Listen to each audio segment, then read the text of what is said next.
Halo, selamat pagi.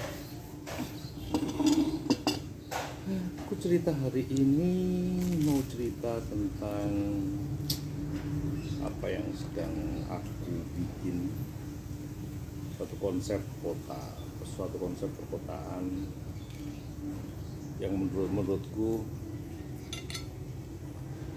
pantas buat Salatiga sih. Kemarin sudah sempat kita bicarakan tentang walkability, kemudahan berjalan kaki di kota Salatiga. Kota ini kecil, Salatiga itu kotanya kecil. Biasanya kalau saya lari kayak gitu ya, dari 1915 terus ke arah mana itu, ke arah Jensut, dari Jensut lari ke arah Sukowati, Pancasila ke Kartini ke mana yang pusat Pujasera itu, Pujasera jalan yang itu, terus balik lagi ke sini tuh 45 menit aja, 45 menit itu sudah di 5 kilo. Artinya sebenarnya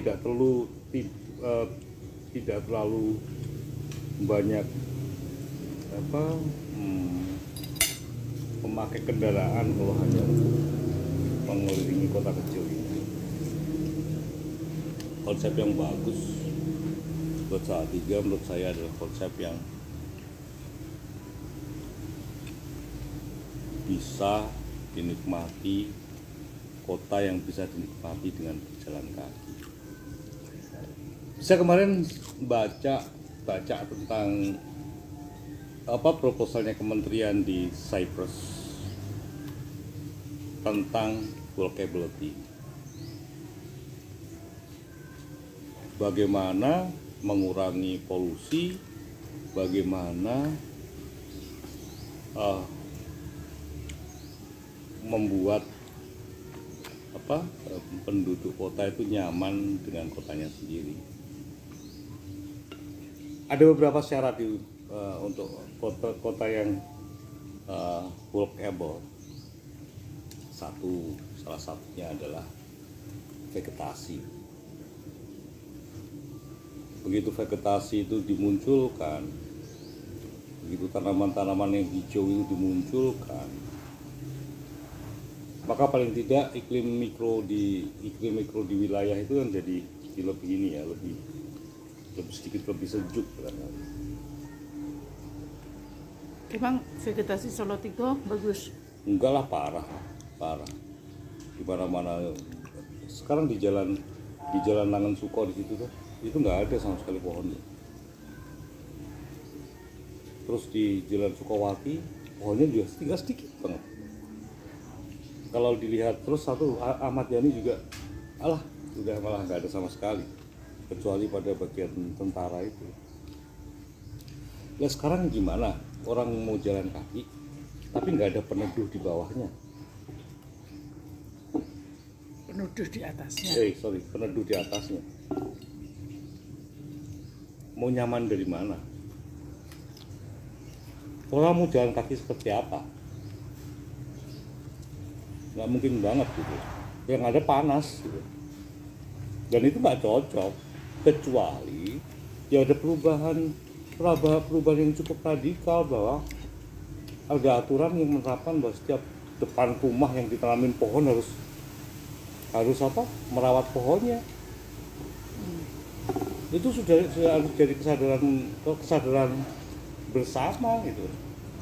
Berarti kalau menciptakan walkability itu tidak hanya menciptakan pedestrian yang bagus, tapi harus disertai dengan penghijauan.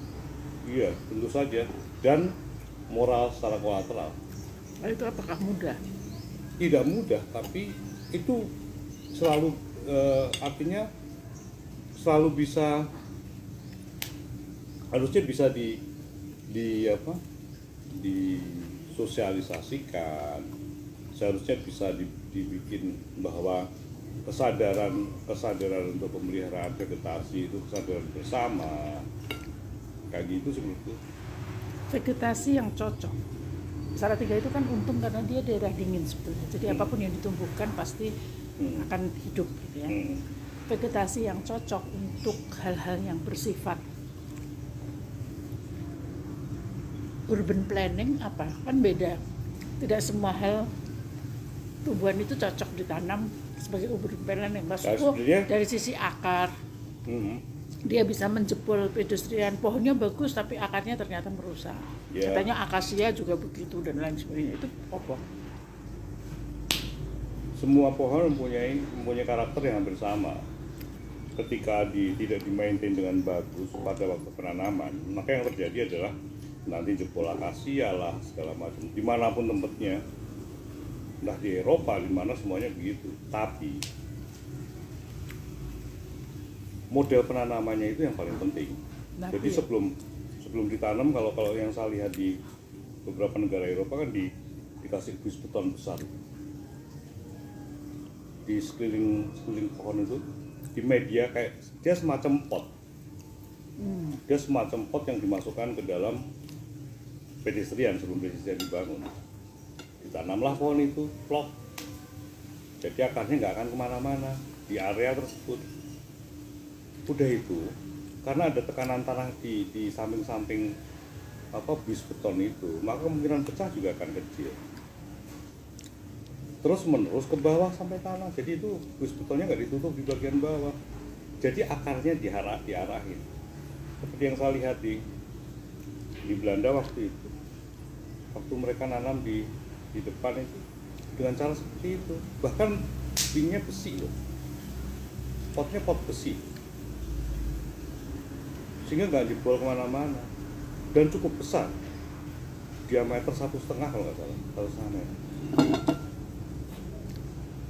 Terus apakah itu berpengaruh di riol dan lain-lain? Ya sedang sementara kalau memang direncanakan dengan bagus, riol nggak pengaruh gitu. Permasalahannya kalau di Indonesia itu kan pembangunan gitu nggak pernah berjalan pada satu titik waktu yang sama. Hari ini pedestrian jadi, tiba-tiba besok dibongkar untuk galian kabel.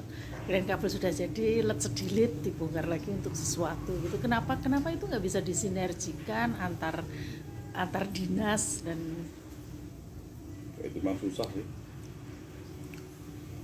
Urusan satu itu memang urusan gampang.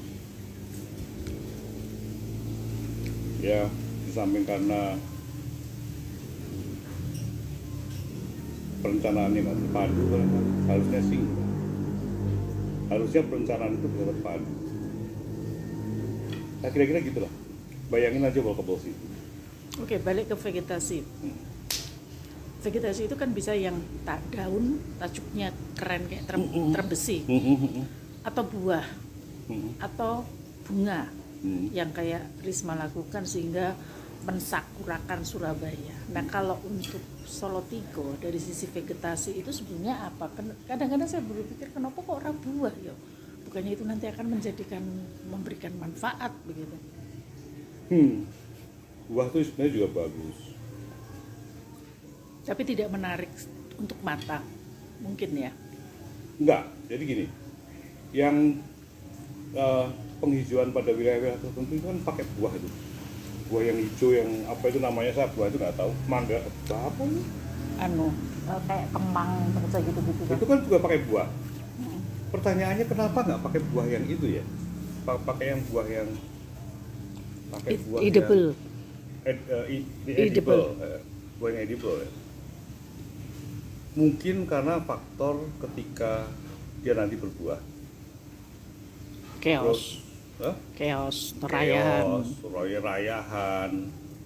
Satu itu mungkin buahnya pada jatuh di bawah jadi busuk lah, semacam itu. Tapi sebenarnya buat saya sendiri, buah kayak misalnya rambutan, saya bayangin sepanjang jalan mana gitu full rambutan itu juga lucu sebenarnya. Dan sebenarnya tidak ada aturan yang melarang tidak ada satupun aturan yang melarang bahwa pohon rambutan dilarang untuk dipakai sebagai. Aku jadi ingat di Jogja, artinya Belanda itu tetap menyisakan konsep pembangunan yang bagus. ada jalan Tanjung di mana sepanjang jalan itu ya hanya pohon Tanjung semua. Itu Ada yang jalan Sawo Jajar di mana sepanjang jalan itu adalah pohon sawo semua. nah itulah. Itu kan lucu juga konsep-konsep. Iya. Justru itu sebenarnya kan berarti kan di situ tidak masalah dengan penanaman pohon buah kan. Kenari dulu dipakai di Jalan Jenderal Sudirman itu. Semua dulu pakai pohon kenari. Itu hanya konsep-konsep, hanya pikiran-pikiran saya bagaimana kalau Salatiga itu nyaman buat jalan kaki aja sih sebenarnya.